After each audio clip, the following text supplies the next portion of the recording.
Well, welcome to Martini Time. It's been a little late today. I've had to go to Richmond to the AT&T place to switch my service over from CenturyLink DSL to AT&T Unlimited, and I got a little portable hotspot that that I'm using now. So we're testing it out and see if I can solve the problems that I was getting with DSL, which I wasn't getting a strong enough signal in the evening during the busy time to go live. So we'll see how this goes. And what I wanted to talk about today, which is one of my original mythologies or metaphors, but it's the unicorn.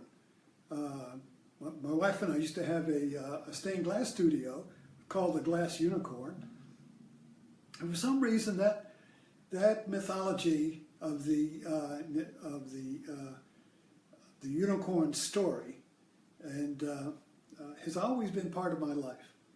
And it's in case you don't know it, the story was from the Middle Ages, and it's recorded in these huge tapestries in the cloisters in New York City in this museum.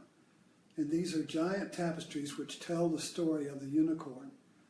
And the unicorn is this was some Google images from that I printed up, and the unicorn is a wild beast that lives in the forest, and nobody can catch it.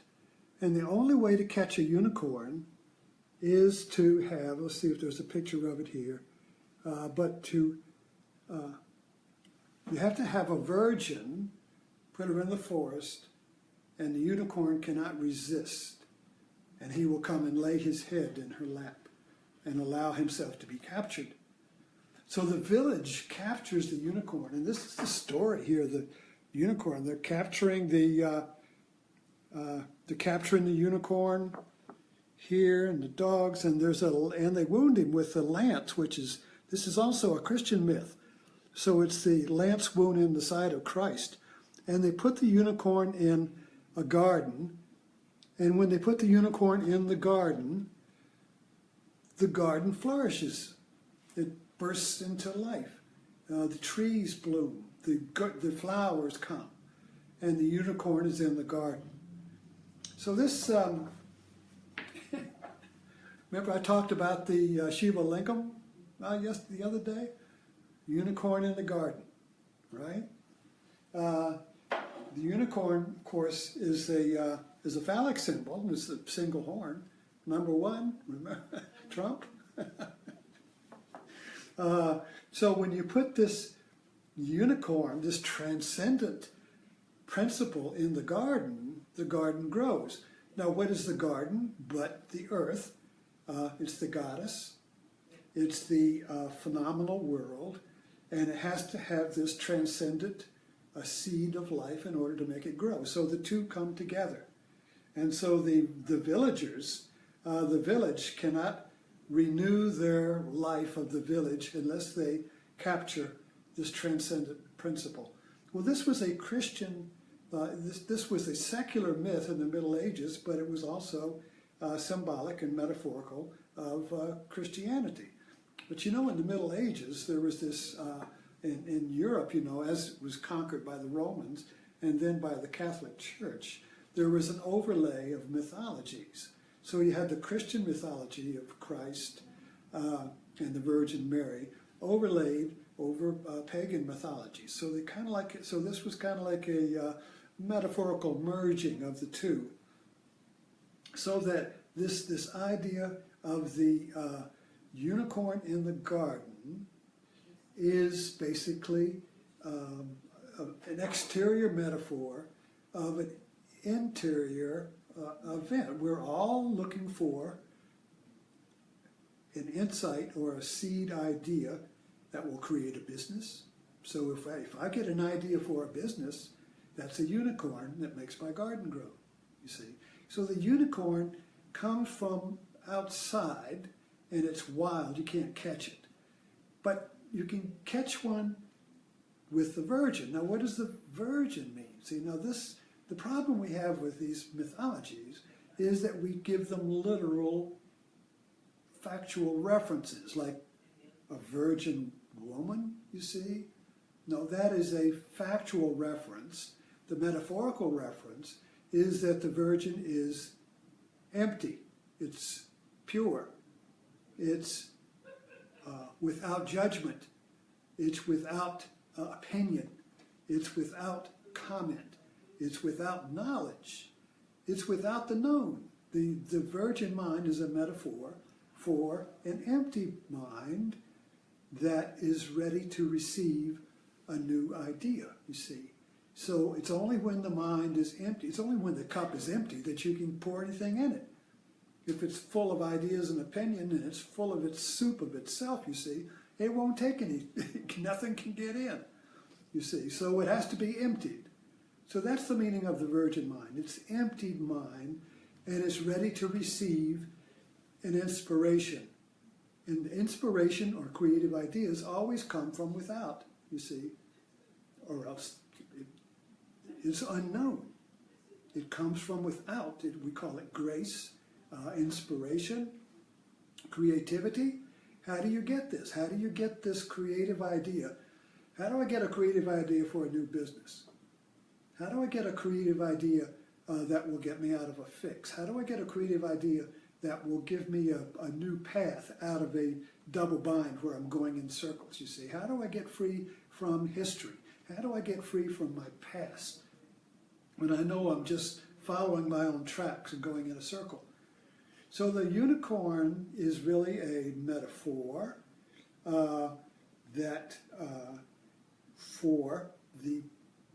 it's a manual for our own resurrection or salvation or liberation, whatever you want to call it, or freedom, you see. This is that if you want to catch a unicorn, first empty your mind. It's not easy. Because even wanting to empty your mind is something in the mind. You see what I mean? How do I, okay, I'm gonna clean up my mind. Well, the very idea or desire to clean up my mind is filling up my mind. So the virgin mind is also humility.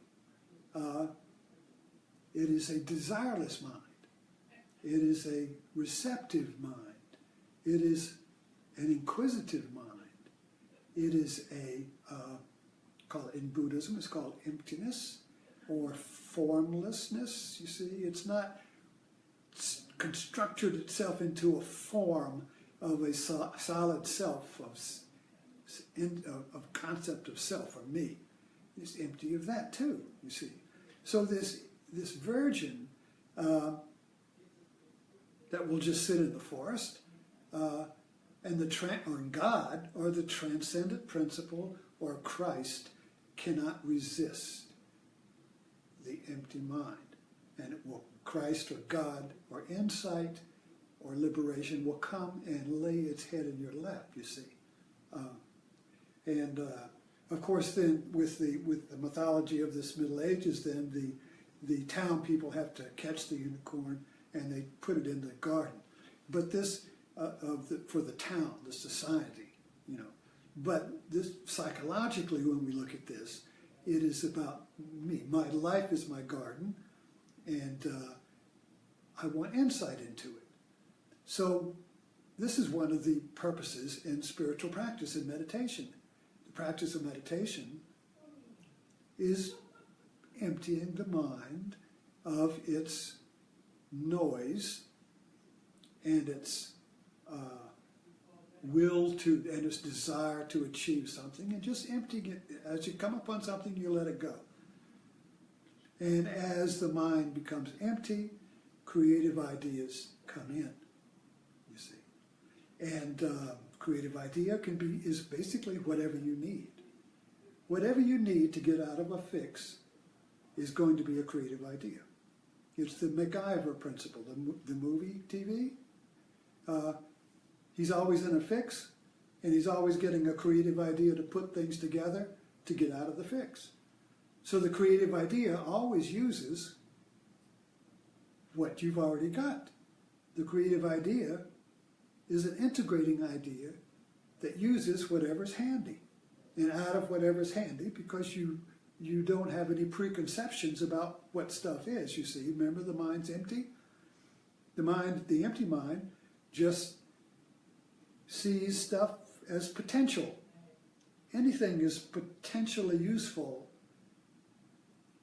for a situation to get you out of a fix. So everything to the virgin mind is potential. Nothing is defined. Nothing is known. Nothing is fixed, you see. Everything is potential. So you just grab what's handy and you come up with an idea, and it makes your garden grow. It makes your job work. It gets you out of a fix. It restores health. It restores relationship. It restores your life, you see. And these are basically ideas that are transcendent because they come from outside, you see. But they come from outside when you prepare the soil. I mean, it's all in the Bible. It's all Christian stuff, you know.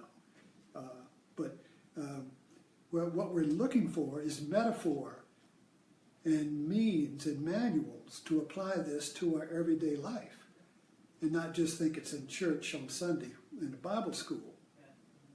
You see, the garden is during the week at work. The garden is the traffic jam.